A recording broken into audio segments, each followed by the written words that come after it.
بيان صادر عن القوات المسلحة اليمنية. بسم الله الرحمن الرحيم.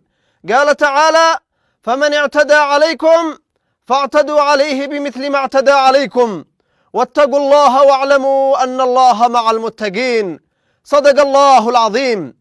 أقدم العدو الأمريكي البريطاني وفي إطار دعمه لاستمرار الإجرام الإسرائيلي في غزة على شن عدوان غاشم على الجمهورية اليمنية ب73 غارة استهدفت العاصمة صنعاء ومحافظات الحديدة وتعز وحجة وصعدة، وقد أدت الغارات إلى ارتقاء 5 شهداء وإصابة 6 آخرين من أبناء قواتنا المسلحة.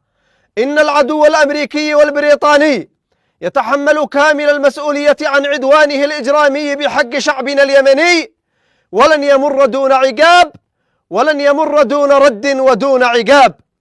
إن القوات المسلحة اليمنية لن تتردد في استهداف مصادر التهديد وكافة الأهداف المعادية في البر والبحر دفاعا عن اليمن وسيادته واستقلاله.